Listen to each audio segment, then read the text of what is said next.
दादा त्यांचं म्हणणं आहे की अचानक ही अशी घटना घडतात, ही गाडी काय हॉटेलमध्ये धडकलेली नाही ना बारमध्ये धडकली, रस्त्यावर धडकली आहे, तर आमच्यावर कारवाई का?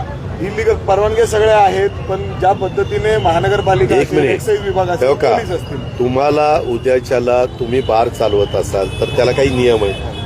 तो बार चालवत असताना 18 वर्षाच्या आतल्या मुलाला दारू द्यायची नाही हा तर नियम आहे. ते इथं दारू दिली गेलेली हे सिद्ध झालेलं आहे.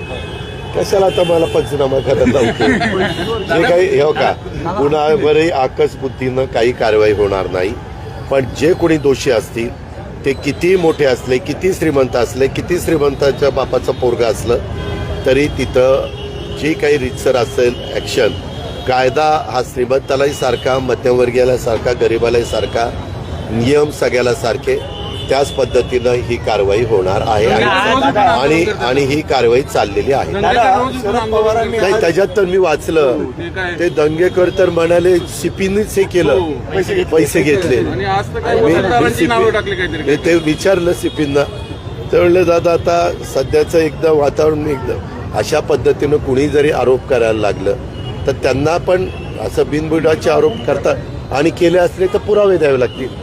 उद्याच्याला ते म्हणतात की XYZ ऑफिसरनी घेतलंय तर मग पुरावे तर द्यावे लागतील ना. असं उगीच उचलली जीभ लांबली टाळायला असंही बोलतायत.